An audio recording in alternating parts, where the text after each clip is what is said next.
Welcome to the Brickman Banner Show. I'm your host, Wendy Brickman of Brickman Marketing. And we're delighted to have as our guest today, Timothy Barrett. He's a city councilman and the vice mayor of the City of Monterey. Welcome, and thank you for taking time in your busy schedule to join us. Hello, Wendy. Thank you for having me. It's great to be here. Good, great. So tell us a little bit about your background and how it led up to becoming a city councilman.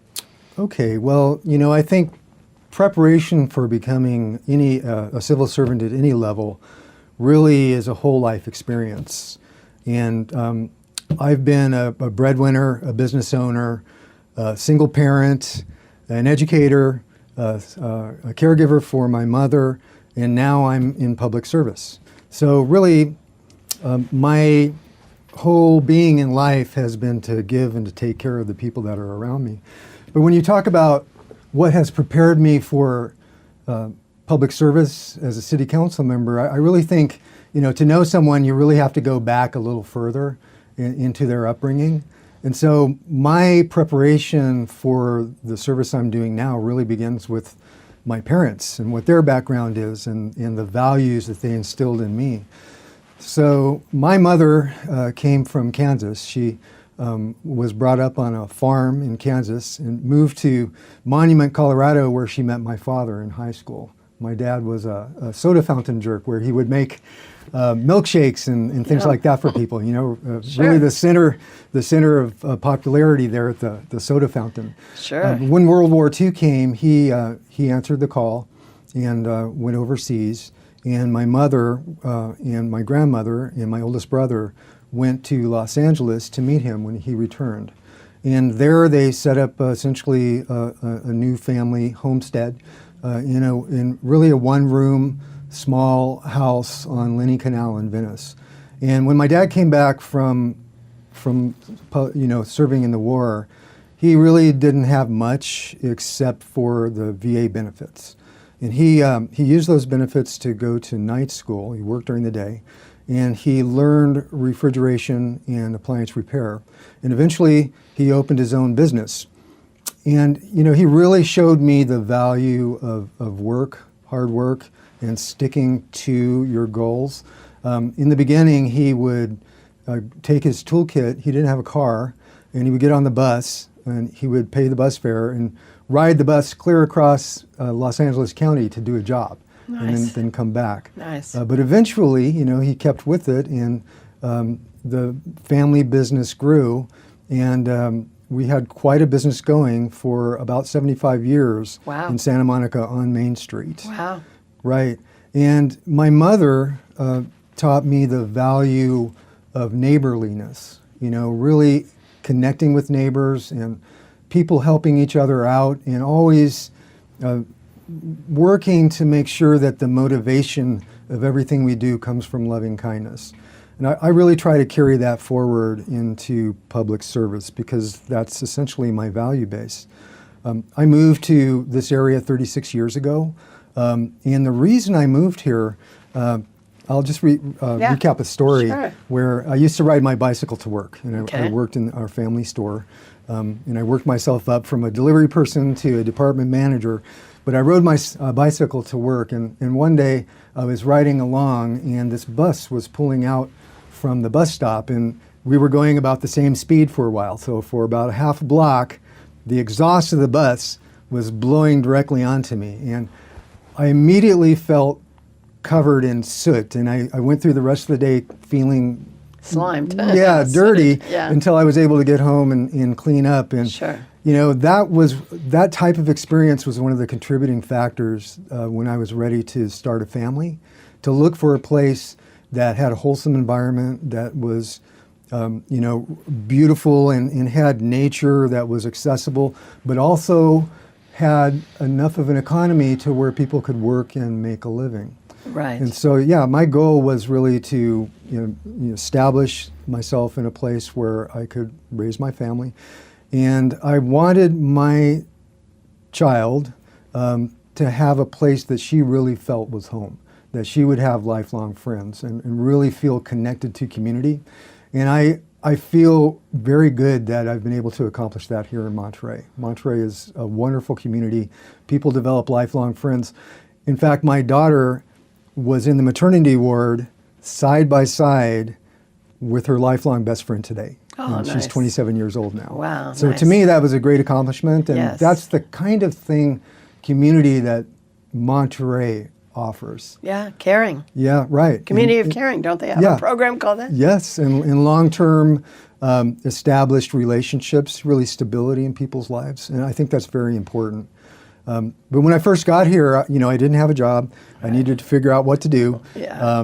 And like everybody else, I was trying to figure out how to make a living here.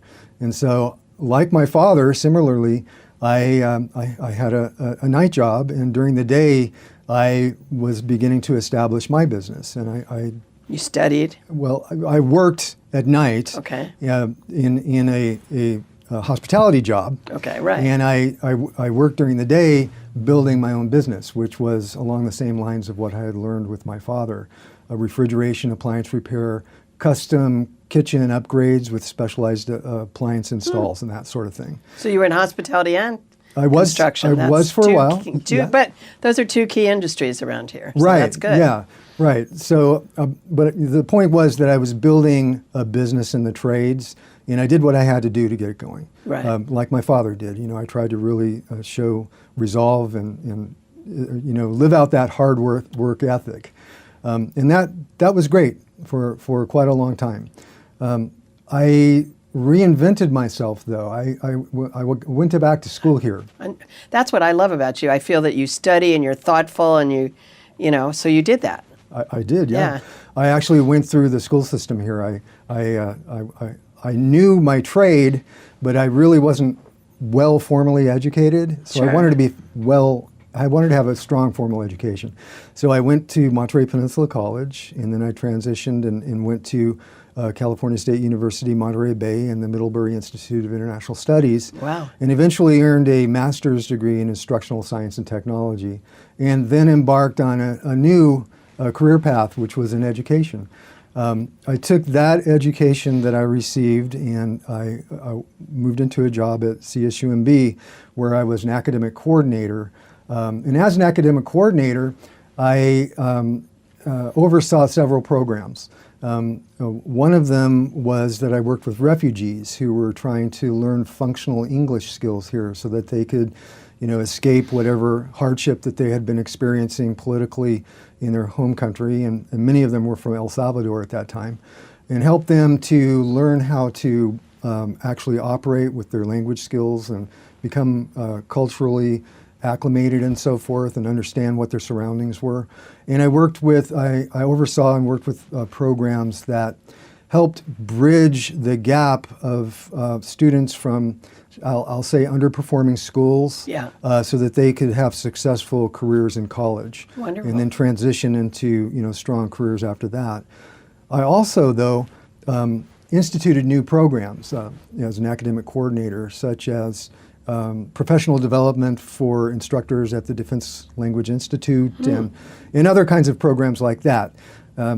That experience enabled me to express creativity, but also there's a dichotomy there, right? Because I come from a business background, and in business owners typically can identify an issue, a challenge that they have, set a course of action, and decide to implement and move forward. But in education, it's a different process. There's different schools. The schools have different philosophies. And if there's an issue that comes up, it's not a matter of just making a decision and moving forward. It's a matter of building consensus around Right. whatever the issue is, and then developing group approaches to solving those issues. And that takes time. It's a completely different approach. And my experience in higher ed was really an education in and of itself, and how to work within bureaucratic confines and constructs, and really leverage the power of group work. And I think that those two... Very relevant to what... Right. It prepared me well to understand how to function in a community where there are many diverse approaches, diverse ideas, and to bring people together around given issues and start vetting those ideas and building that consensus. But my background also gives me the understanding of what it is to be in business and the challenges of that and how intense that can be and how business people really need to perform day in and day out, otherwise they don't succeed, and they need to be able to pivot quickly. So there's a dichotomy of my background that I think prepared me well for the service that I'm in now. Absolutely. And for me, it really is about community. It's my love for community. It's my upbringing of coming from a place of loving kindness and wanting to help my neighbor and maintain that integrity of our community. And solve problems. Yes, with other people in concert Right. with community. Right. So tell us about your experience on the city council so far. Well, I mean, When were you elected before? Well, I was elected in 2014. Okay, and you're rerunning. It's almost 4 years. I'm running for re-election. Okay, 4 years. Right. I didn't come to public service with the expectation that this was something that I had planned for. I had never imagined that I would be serving at the level of city council. But my community called me to service, Okay. and so I answered that call. People asked me to run, and at first I thought, well, I've never thought of that before. And then I talked to other people about it, and the more people I talked to, each person would lay out the next stepping stone, and pretty soon I was along this path. But what motivated me to run were the challenges I was seeing in my community at large. I was seeing my community under economic stress, people not being able to make ends meet, seeing people in the community being pushed out, increasing levels of homelessness and distress in households, and really starting to look at the dichotomy, or actually not the dichotomy, the interconnectivity between livable wage-paying jobs and housing that can be affordable. Yeah. Yeah, well, we'll talk about some of the things you're doing that. So some of the ways you're doing it are through events. So we have some photos you were kind enough to share. Let's take a look at them. Before we go there, if we could Sure. just backtrack for a minute. Sure. Because being on city council really is a dynamic experience. As a council member, we have certain core roles. Our city is a full-service city. We have a recreation department. We have facilities that we rent out to the public. We have a police department. We have a fire department. We have a public works department. We have miles and miles of sewer lines to maintain and various other kinds of infrastructure to maintain. And our primary role is to provide citizen oversight of our budget, which is Huge. Approximately $140 million budget. That's a huge budget. It is a huge budget to manage, and that's our primary role, to allocate sufficient funds to maintain our infrastructure and to maintain services to our community, and then to be responsive to community input. So, that really takes the lion's share of our time. It's our central core functions. And so because of that, many times a council member is in receptive mode, where our city council, we have 5 members on the council, 4 council members and the mayor. We have 2 meetings per month, which go from essentially 4 p.m. to 11 p.m. And then we also have additional study sessions, and each city council member serves on multiple boards and commissions, each of which have their own agendas and their own budgets and their own problem sets that are trying to be addressed. So a council member would be right to take a sit back and be in receptive mode and receive the information that we get. We get Tremendous amount. a tremendous amount. We get binders of information, and there's chock full of public works contracts, infrastructure projects, laws or ordinances for improvement of citizens' quality of life in our community, and that is the core primary functions, and it takes quite a bit of time and effort. I read all the binders. Yeah, I read all the I can tell. materials. I study them from front to rear all the way through, and then I ask follow-up questions. And that's a lot of work. It is. But I came into public service with goals beyond that. So it would be acceptable for a council member to be in receptive mode, read the materials, study the content, interact with the public to find the opinions, and then go to the meetings and enter in that dialogue and cast votes and make decisions. But I came in with goals for affordable housing for our community. I came in with goals of increased investment in our local economy to drive more livable wage paying jobs. And so that's a little above and beyond being in receptive mode. To do that, it really takes an additional concerted effort and additional attempts to convene community around these issue areas. And so that really those are the issues that compel me to be in public service and what keep me very interested and engaged with our community. Wonderful. All right. Excellent. Let's take a look at some of those pictures, which may kind of talk about some of these Sure. things. All right. So this is a picture of, you can see straight. Okay. Yeah. So we had a civic engagement barbecue Right. and campaign kickoff event. And we held that in Montecito Park. And for me, it was important to hold it in Montecito Park because it's representative of community. It is our parks or our jewels that we have in our city. And Montecito Park is one that we've been investing in to upgrade it so it serves that part of our community better. And so it was a family-friendly event. We had quite a few community members from across the community join us. We had a barbecue going where we served hamburgers and hot dogs, beverages. We had a bulletin board where people could put information or suggestions that they had about issues in the city. About 100 people came to that civic engagement and campaign kickoff Here's the barbecue. bulletin board. There's the bulletin board. Yeah, that was a great, Yeah. that's a great mechanism. People really participated. Yeah. We served 150 hot dogs and hamburgers Sure. and veggie burgers during that event. But you convene people, you convene the neighborhood. We convened people, and we had ways in which people could find out more about civic engagement. So we had Slow Money Monterey Bay or Central Coast was represented there. We had representatives of some of the neighborhood associations were there available to answer questions. And we had members of the steering committee for the Community Responses to Elder Care Symposium. And people went to those various tables and they found out about information about those organizations and how they might get involved if that's where their interest area is. Sure. And as you can see there, Stephen Vagnini Yes. was at the event, and I was very moved.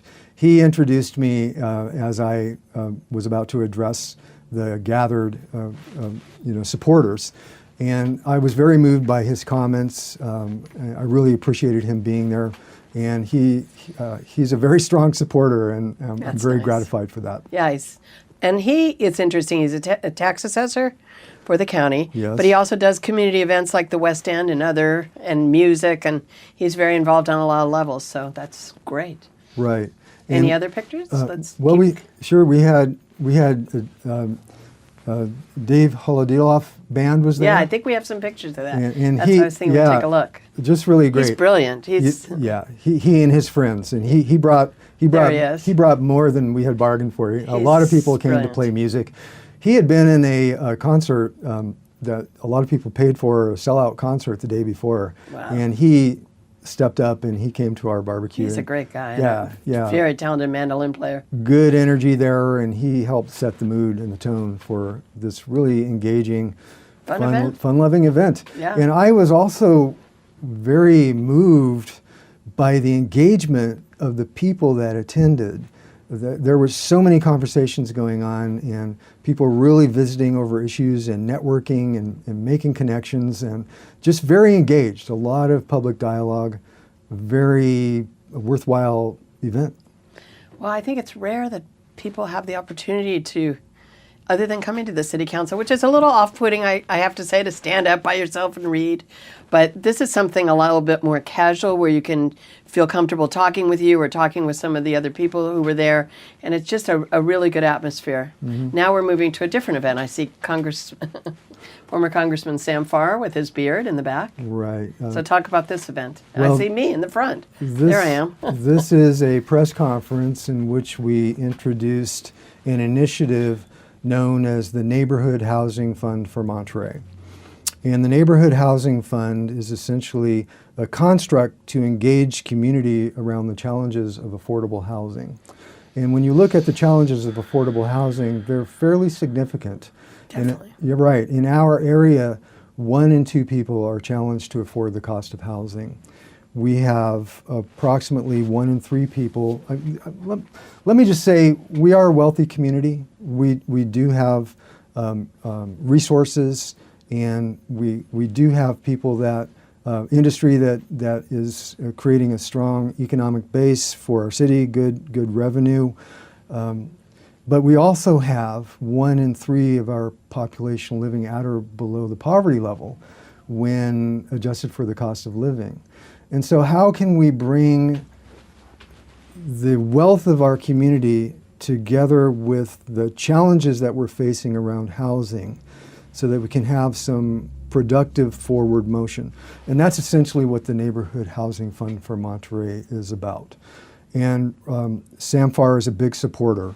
That's great. Right. Right now, and let me just say that the Coalition of Homeless Services and the Lead Me Home Coalition, they identify a number of barriers to the community in terms of access to housing, such as the upfront costs that a prospective renter would have, and that sort of thing. And so we in the Neighborhood Housing Fund are looking at those kinds of barrier issues Great. and seeing how we can engage property owners and others in the community to remove those barriers, lower the Right. barriers, cooperate in ways that make housing more affordable and more accessible to move into. Sounds great. So we have a few more pictures from there, and there was a good dialogue there, just like at the other event. Yeah, it's really a lot of fun, well attended, Yes. strongly covered by the media, and I think there's energy growing.